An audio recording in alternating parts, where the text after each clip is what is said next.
radhiyallahu anhu. Bapak Ibu sekalian, Ibnu Abbas itu nama lengkapnya adalah Abdullah bin Abbas bin Abdul Muttalib bin Hashim bin Abdul Manaf Al-Quraisy. Jadi beliau ini dari suku Quraisy, masih keponakan Rasulullah SAW, dilahirkan sekitar 3 tahun sebelum Hijriah. Ibnu Abbas ini dikenal sebagai Hibrul Ummah, jadi rujukan umat ketika itu. Dan beliau dijuluki juga sebagai Faqihul Asr, orang yang paling faqih di zamannya. Dan beliau dijuluki sebagai Imam Tafsir. Imam artinya adalah orang yang ahli dalam bidang tafsir. Nah, Ibnu Abbas radhiyallahu anhu sejak kecil itu bersama dengan Rasulullah. Jadi masih belia itu sudah bersama dengan Rasulullah. Bahkan sering tidur bersama Rasulullah di rumah Rasulullah. Suatu ketika Rasulullah melaksanakan sholat tahajud tengah malam, itu Ibnu Abbas yang membawakan gayun airnya itu untuk Rasulullah berwudu dan kemudian sholat tahajud.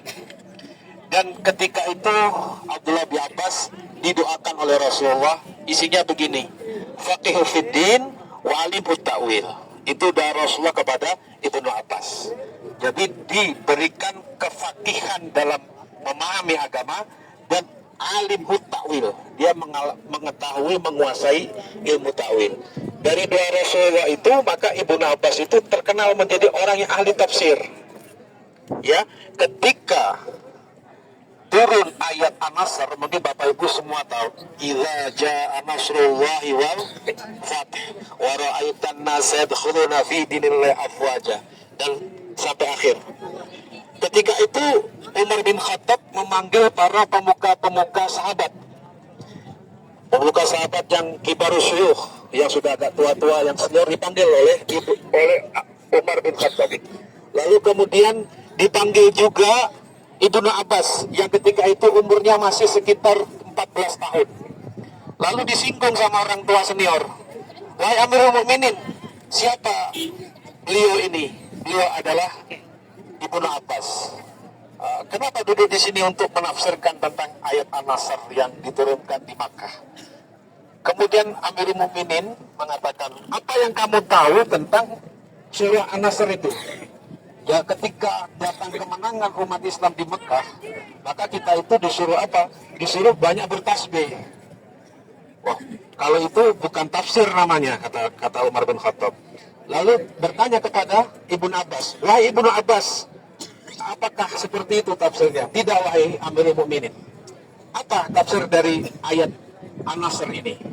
Ibnu Abbas mengatakan bahwa tafsir makna dari ayat ini adalah dekatnya ajar Rasulullah SAW. Dan itu tidak ada yang terpikir kalau Ibnu Abbas mempunyai tafsir seperti itu, mempunyai takwil seperti itu, kecuali beliau. Dan semua kibarus syuyukh, sahabat-sahabat senior itu mengaminkan apa yang disampaikan oleh Ibnu Abbas. Setelah ayat An-Nasr ini turun, Rasul tidak pernah mengimami, Bapak Ibu. Kenapa? Karena sudah kondisi sakit sampai beliau meninggal. Nah, inilah kecerdasan daripada Ibnu Abbas radhiyallahu anhu. Dan suatu ketika masih kecil, Ibnu Abbas diajak jalan bersama Rasulullah, bermain bersama Rasulullah. Lalu Rasulullah mengatakan kepada Ibnu Abbas, ya ghulam, wahai anak muda, anak kecil, kata Rasulullah, u'allimuka kalimat, aku akan mengajarimu beberapa kalimat. Satu, yang pertama kata Rasulullah, ihfadillah yahfadka. Jagalah Allah, kata Rasulullah, maka Allah akan menjagamu dimanapun dan kapanpun kamu berada. Ihfadillah tajidhu tujahaka.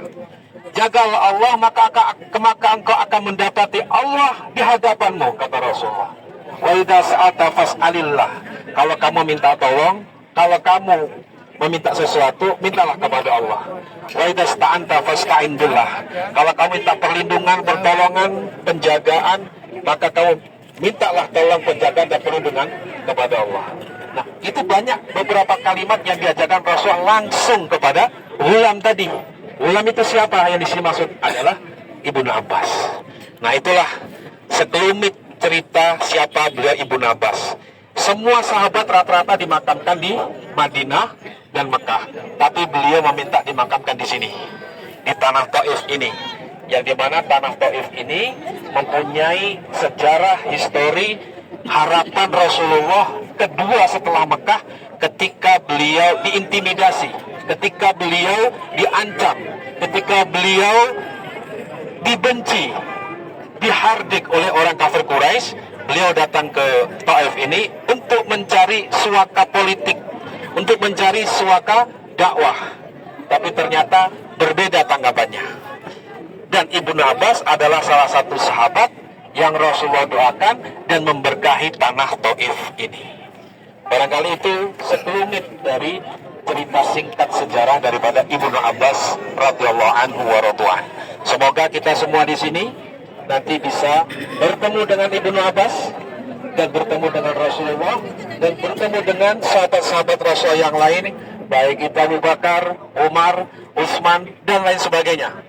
Bagaimana caranya kita bisa bertemu dengan sahabat dan bertemu dengan Rasulullah? Perbanyaklah kita membaca salawat, ikuti dan teladani kehidupan Rasulullah. Kita harus melaksanakan apa yang Rasulullah perintahkan, anjurkan. Apa yang Rasulullah lakukan kita ikuti. Apa yang dilakukan oleh sahabat kita juga ikuti, sebagaimana mereka mengikuti kuduahnya Rasulullah SAW. Insya Allah nanti fi yaumil qiyamah kita akan bersama dengan Rasulullah dan para sahabatnya. Amin Allahumma amin. Barangkali itu saja Bapak Ibu penjelasannya. Nanti kita jelaskan di tempat yang lain yang tidak terlalu panas. Semoga kisah Ibnu Abbas bisa menginspirasi Bapak Ibu semuanya dan bisa memberikan kekuatan keimanan kita. Amin Allahumma amin.